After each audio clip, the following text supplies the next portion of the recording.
AITA for calling the police. When my sister's family broke into my new home after they used a stolen key and acted like they had every right to be there. Am I the for calling the police immediately when my sister's family broke into my new house with a stolen spare key? Hello, Reddit. I 27F feel like I've spent the majority of my life in the shadow of my older sister, Anna. 30F. She's always been the favorite. You know, the one smart, social, and capable of charming her way out of any situation. Meanwhile, I've been called the irresponsible one, which in my family simply refers to the one who does all of the work but receives no credit. Growing up, Anna always had the best of everything. Her birthdays were large garden festivities complete with bounce castles and pony rides. Mine, a pizza party in the dining room featuring a cake from the grocery store bakery. Anna got the Barbie dream house for Christmas, whereas I got a secondhand counterfeit with a missing elevator. My parents would simply remark, "You don't need all that fancy stuff," or "Be grateful for what you have." However, Anna's gratitude was never required in the same manner. The big separation occurred when I entered college. I had worked hard in high school juggling AP classes and extracurricular activities to maintain a high GPA. I was admitted to a local university and believed I had a great plan. I'd commute from home to economize on dorm fees. Anna had attended her dream school, and my parents had funded everything, so I figured they'd benefit me too. Wrong. When I mentioned my plan to live at home, my mother looked at me as if I had just suggested we relocate to Mars. "If you're staying here, you'll need to contribute," she added casually. "Anna got a full ride from us because she deserved it. You need to learn responsibility." I was 18 and preparing to enter college, and they were already talking about me paying rent. Contribute turned out to be $400 per month for rent and electricity plus my personal groceries. That may not seem like much unless you're a broke college student working part-time at a bookstore for $9 per hour. I attempted to explain, reminding them that they had covered everything for Anna, that she had never had to worry about money at school. Mom simply shrugged. "We gave Anna what she needed," she stated. "You're different, you're independent, you'll figure it out." So I did. I worked as many hours as I could at the bookshop, occasionally skipping meals to make ends meet. Every morning I would pass past the campus coffee shop, envious of the students who could purchase lattes and pastries, while I brown-bagged PB&J sandwiches and drank free coffee from the bookstore break room. I never bought a textbook at full price. Everything was used or borrowed from the library. Every month, I handed over the $400 to my parents while Anna was away at her out-of-state school living in a brand new dorm that my parents had purchased for her. She contacted me once to complain about her dorm's AC not being chilly enough, and I almost lost it. I didn't have air conditioning in my automobile since I couldn't afford to fix it. My parents continued to send Anna money each month. I once overheard Mom on the phone saying, "We don't want her to struggle. College is difficult enough." I stood in the kitchen clutching my $1 ramen noodles, wondering why none of that compassion was ever shown to me. To make matters worse, my parents were continually praising Anna for her accomplishments. She earned a 3.2 GPA in her communications department, and they threw her a lavish graduation party complete with a catered buffet and a DJ. When I graduated with a 3.9 and a computer science degree, we had a peaceful meal at home. Mom prepared lasagna and replied, "Well, we don't want to make a fuss." Looking back, I believe what stung the most was not the absence of financial assistance, but the apparent message that I didn't count as much. Anna was always portrayed as the star with potential while I was just there. Even when I achieved it, it was overlooked. "Kate's smart. She doesn't need help," they'd say. It seemed like being capable was a curse. After college, I moved out as quickly as possible. I rented a little apartment near my first job and began living my life on my terms. It wasn't easy, but it felt great to be free of their expectations. I worked hard, lived frugally, and began saving. Meanwhile, Anna married Josh, 32, whom my parents adore despite the fact that he's constantly changing jobs. They currently have 3 children, Sophia, 5F, Lucas, 4M, and baby Noah, 2M. My folks are continually bailing them out. When their automobile broke down last year, my parents handed them money to get a new one. When Anna complained about how difficult it was to keep up with 3 children, Mom and Dad offered to babysit on weekends. I wish it didn't bother me anymore, but it still does. No matter how much I do on my own, it seems like I'll always be second to Anna. That is why I no longer share many details about my life with my family. I know they wouldn't mind, not really, so I've been keeping this quiet. But I recently decided it was time to start looking for a home. I had been renting this tiny flat for years, paying far too much for what was essentially a glorified shoebox, and I'd been saving for what seemed like forever. I ultimately came to the point where I thought, You know what? I deserve it. Mom, now here's the thing, I didn't inform my family not because it's a big secret, but because nothing with them can ever be solely about me. Everything becomes a group project. If I mentioned anything, I knew they'd start making it about Anna and her children, and how whatever I earned would help them in some way. So I decided it was easier to keep my lips shut until all was said and done. Apparently that was overly hopeful. I'm not sure how this happened, but a woman I work with, let's call her Lisa, managed to let it slip. Lisa is one of those people who is always interested in what others are doing, and I believe she casually mentioned to someone that I was looking for a house. That person simply happened to be Anna's neighbor.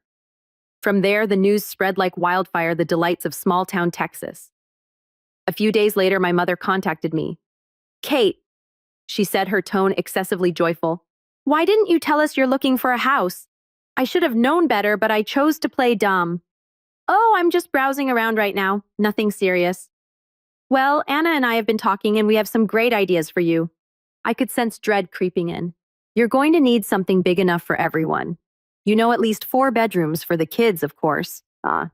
What kids?" I questioned. "I don't have kids." She kept going as if this were the most regular thing in the world. "You'll need space for Anna's family when they visit and for us too. Oh, and it'd be great if it was close to Anna's place." I'm not sure why I was startled. She had already turned my potential house into the solution to their issues. I said something non-committal and hung up the phone as quickly as I could, thinking it was a one-time occurrence. But oh dear, it wasn't. My mom and Anna began flooding me with house listings after that. I'm not exaggerating when I say it turned into a part-time job for them. Every day I'd receive at least a dozen links to ludicrous houses, large homes with 4 or 5 bedrooms, pools, 3-car garages, and the works. It was as if they assumed I was looking for a reality TV mansion. One day, Mom texted, "Did you see that one on Maple Street? It's a huge one, just perfect." Another time, Anna emailed me a link to a 6-bedroom property with a remark that read, "This would be so suitable for us. We finally have space to spread out." I stared at the message for a good minute, wondering how my property purchase had become a collaborative endeavor. What is the worst part? They were not even pretending it was about me. Every place they recommended was oriented toward Anna's family. "This one has a finished basement. Josh could turn it into his man cave. The kids would love the pool in this one. Look, Kate, there's even a guest room for Mom and Dad when they visit."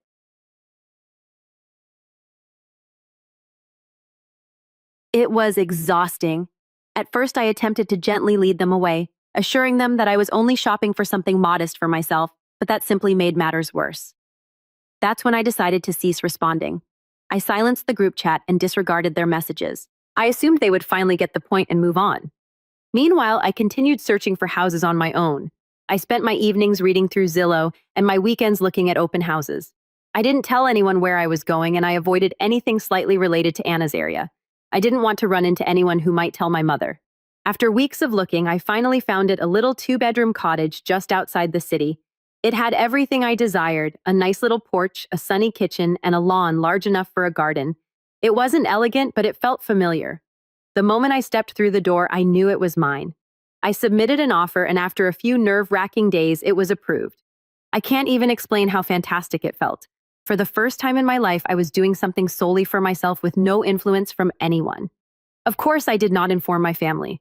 I decided to let them keep delivering their helpful suggestions while I silently moved forward. But then my mother called me out of nowhere. "We're having dinner next weekend. You're coming, right?" I nearly said no, but then I had a thought. You know what? Let's get this over with. So I'm going to this dinner, and I already know what it will be like. They'll probably have a full PowerPoint presentation prepared. Here comes the fun part. I'm about to reveal that I've already purchased a home. I won't sugarcoat it either. I can already hear theatrical gasps and complaints. "Thank you for sticking around. I'll send you an update after dinner." Update 1. First and foremost, I'd like to thank everyone who left comments and advice on my previous article. I promised to update you after dinner, so here we go. Buckle up, because there was a lot. So I arrived at my folks' place last Saturday at precisely 6 p.m., mentally prepared for whatever rubbish they were about to throw at me. The moment I went in, there was already commotion. The kids were shouting. Josh was sitting on the couch watching TV, and my mother was busy in the kitchen. She looked over and said, "Oh good, you're on time for once." We are off to a good start, right?" We sat down for supper, and the conversation began with the normal small talk. Dad complained about gas prices, Josh about something at work, and Anna about how difficult it was to manage 3 children. Noah keeps waking up in the middle of the night, she explained, scooping mashed potatoes onto her plate. We're just so cramped, I feel like I'm losing my mind. I knew where this was going, but I played along, nodding sympathetically while concentrating on my lasagna. Then my mother cleared her throat in the manner she did before making an announcement. Kate, she replied with a huge smile. We've been talking and we think we found the perfect house for you. I almost choked on my water. Of course they arrive with a plan. Oh, I asked, keeping my tone as neutral as possible. Yes, Anna chimed in. It's a beautiful place and it's only a few blocks from us. It has 5 bedrooms, a huge yard for the kids, and even a guest suite. Mom interrupted before I could respond. It's perfect for everyone. There's enough space for the kids to finally have their own rooms, and Josh could even set up an office. Plus, it's in such a great neighborhood close to good schools. I just stared at them bewildered. They weren't even pretending it was about me anymore. So, Anna replied, smiling as if everything was settled. We can go see it tomorrow if you want. That's when I decided I'd had it. Actually, I responded, setting down my fork. I've already bought a house. The room went completely silent. Even the children stopped making noise. What? Mom asked, her voice harsh. I bought a house, I reiterated. It's a small 2-bedroom cottage just outside the city. It's perfect for me. For a little moment, I considered whether they would be pleased for me. Mom's face turned red, and Anna's mouth virtually dropped to the floor. A cottage, Anna finally asked, her tone full of skepticism. How are we supposed to fit in a cottage? You're not, I informed her. Because it's my house, I bought it for me. Mom stepped in before Anna could react. Kate, how could you make such a big decision without consulting us? We've been working so hard to find the perfect place for you. No, I replied, trying to maintain my cool. You've been working hard to find the perfect place for Anna and her family. I didn't need your help. I knew what I wanted and I bought it. Anna's voice became quite high-pitched, as if she were about to cry. But we need this, Kate. Do you know how hard it is for us in that tiny apartment? The kids have to share a room and Noah's crib is in our bedroom. It's not fair to them. I took a big breath, hoping not to lose it. That's not my problem, Anna. I've worked hard to get to this point and I'm not giving up my dream house to fix your situation. That's when Dad decided to join in. He smashed his hand upon the table. You're being selfish, Kate. Family is supposed to help each other. What's wrong with you? I stood up, my heart racing.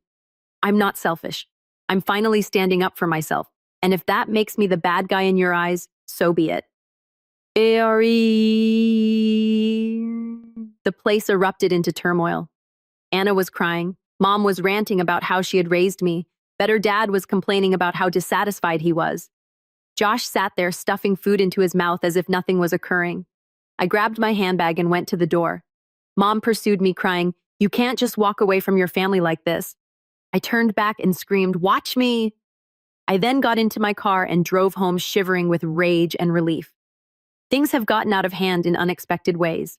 My mother and Anna have both gone on full social media attack mode. Anna shared images of her children packed close on their bunk bed with remarks like, "All they want is a little space to grow," but I guess some people think family isn't worth helping anymore. People who didn't know the complete situation left remarks such as, "How could anyone be so heartless?" To make matters worse, someone probably, "Lisa saw these posts and now half of my office is talking about how I abandoned my family." I'm attempting to maintain a positive attitude and concentrate on my work, but it's becoming increasingly difficult. I'm bracing myself for whatever comes next, but I'm confident I made the correct decision. This house is mine and I will not back down. I'll provide an update if something significant occurs. Thank you so much for all of your help. You have no idea how much it has meant. Update 2. I've been going over your comments and wow, you guys didn't hold back. Many of you expressed surprise at how entitled my family sounds, and believe me, I share your sentiments. Others shared their experiences with similar situations, and it's reassuring to know I'm not alone in this. So things have taken an unexpected turn. My mother unexpectedly visited my apartment yesterday. She was standing there with an apple pie, not my favorite, I prefer cherry, and the fakest smile I'd ever seen. "Hi, Kate. I thought I'd stop by and see how you're doing," she said, as if she hadn't been part of the social media mob attacking me in weeks. Against my better judgment, I allowed her in. She placed the pie on the counter and gazed around my home as if she were taking inventory. I wanted to apologize, she began, her voice full of fake sweetness. Things got a little heated, and I realize now that we were wrong to push you like that. You've worked hard for this house, and I should have respected your decisions. Something about her tone did not sit well with me. Then she launched into a lengthy speech about how pleased she was of me and how the stress of Anna's condition had caused everyone to behave out of character. But that's no excuse, she added, giving me a sad, almost imploring expression. I was thinking maybe we could have a fresh start. I'd love to come over again sometime, maybe bring Anna and the kids. It'd be nice for everyone to see your new place. So there it was, the actual motive behind her visit. After she went, I couldn't shake the feeling that something was wrong. Later that night, I recognized what was bothering me. She'd spent an unusual amount of time inspecting my locks and inquiring about my relocation timeline.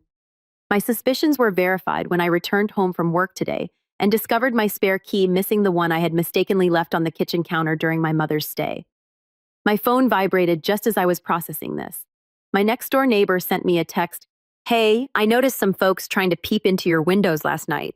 It looked like a couple with children. Is everything okay?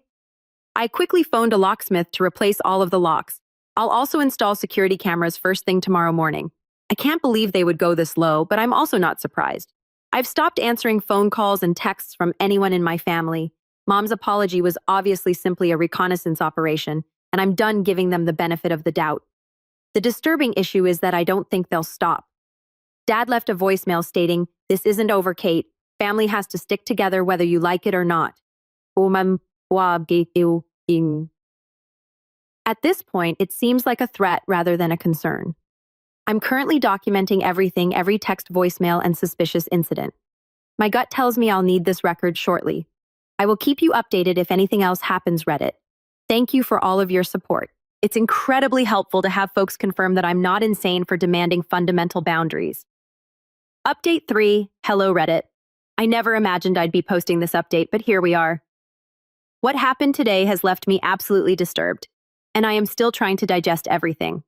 I went out this morning to conduct some basic tasks such as food shopping and picking up a box from the post office. When I arrived home at noon, I saw something peculiar. Anna's SUV was parked directly in front of my house. My heart sunk immediately. I approached the door, fumbling with my keys, and heard voices within. Anna, Josh, and the kids were at my place. The atmosphere inside was complete mayhem. Sophia and Lucas were sprawled on my couch, surrounded by munchies and toys. Noah was toddling about my living room, munching on a throw cushion. Josh was in the kitchen, looting my refrigerator, and Anna was in the sunroom, rearranging my furniture as if she were on HGTV. What the hell's going on? I managed to reply, my voice shaking from fury and disbelief. Anna looked up, unaffected. "Oh, hey, Kate! We figured it'd be easier to just move in while you were out." I glanced at her, trying to understand what she had just said. "Move in, Tom. Mom gave us the key," she explained, nodding to the kitchen counter. "We truly needed the space, and your home is ideal for us. It could have been bigger if you'd listened to us, but we'll make it happen. Josh can now have an office." Instead of arguing, I took out my phone and dialed 911. "Seriously?" Anna replied, her voice full of incredulity. "Are you calling the cops on your own family? Watch me." When the cops arrived, Anna and Josh attempted to argue that because we were family, this was not a true break-in. The officers wouldn't have it. They informed them that they were trespassing and needed to leave immediately. Anna began crying, saying she didn't realize it was such a huge deal, and Josh muttered something about my being selfish as they packed away their belongings, including the goodies they had plundered from my cupboard. After they went, one of the officers approached me and asked if I wanted to file charges. I considered it for a time before deciding against it, as long as they stayed away from my land. The officer nodded, saying they'd file a report if anything more happened. I've already phoned a locksmith to change the locks again, and I'll have a security system put in tomorrow. I've also hired a lawyer to create an official cease and desist letter to deliver to my parents, Anna and Josh. The letter describes everything they've done and expresses that if they continue to harass me, I will not hesitate to take legal action. I still can't believe my own sister felt this was appropriate and my mother gave them the key. I don't even have words for it. I will keep you updated if anything else happens, but perhaps this is the final straw. I am done giving them opportunities. Blood is not always thicker than water, particularly when it is dangerous. Update 4. I'd like to begin by thanking everyone who has followed this wild trip. After all of your comments and support, I believe I owe you a final report on the issue. Yes, I mean final, because I have formally severed all relations with my family. First came the guilt-inducing phone calls. Every single relative, including those I hadn't spoken to in years, began phoning me. My aunt, who hardly recognized my existence growing up, left a voicemail that read, "How can you do this to your sister? Family has to stick together." Then my parents launched a smear campaign in our town. Mom shared photos of my house on Facebook. I'm not sure how she obtained them, with sentiments like, "It's so sad when someone forgets where they came from. Family sacrifices so much for you, and this is how they repay you." People who didn't know the complete scenario left comments accusing me of being ungrateful and selfish. Last week, Anna took it to a new level. She arrived at my business at lunch hour with all three children. I was in a meeting when our receptionist called to report that my sister was crying in the lobby and raising a disturbance. By the time I arrived, half of my coworkers had gathered to witness Anna theatrically tell how I was leaving her children homeless. I drew her aside and ordered her to leave. She responded by letting the kids run around the office while yelling about how I had plenty of space but was too selfish to share. Security had to take them out, and I had to have an embarrassing chat with my manager about keeping my personal concerns out of the office.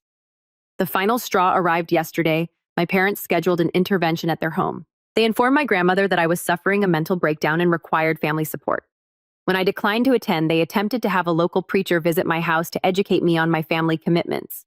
After consulting with my attorney, I took serious legal action. I applied for a restraining order against Anna and Josh, citing all of their harassment and the break-in. My lawyer also issued cease and desist letters to my parents regarding their social media posts and harassment. I've established a comprehensive security system that includes cameras and motion sensors, as well as changed my phone number and email address, which I exclusively share with trusted friends in my job. All of my social media accounts are now set to rigorous privacy settings, banning not only my family, but also their friends and anyone who may feed them information. The most weird aspect of all of this is that they still appear to believe they are correct. My mother sent me one final email before I banned her, stating I was hurting her heart and that she had raised me better than this. She still doesn't get that this isn't about being mean or selfish. It is about setting basic boundaries and respecting oneself. But you know what? For the first time in my life, I actually feel free. My house is just as I want it. I've started planting a garden in my backyard, which I'd always wanted to do, but never had the space for. I'm making friends with my neighbors, those who don't report back to my family. I even adopted a cat who is now snoozing in my sunny window. She is also not obligated to share her space with anyone she does not want to. Last weekend, I had a little housewarming celebration with some of my coworkers. We sipped wine and cheese on my lovely small porch, and no one said I needed more room or questioned my life choices. It was simply normal, joyful, and serene. I know some people may read this and think I'm callous for cutting off my family, but after 27 years of being treated as a backup plan, an ATM, and a solution to everyone else's issues, I'm finally putting myself first. Recognizing that family is more than simply blood, it's about respect, limits, and mutual support can be the healthiest thing you can do. What about the house that sparked all of this drama? It's become my haven.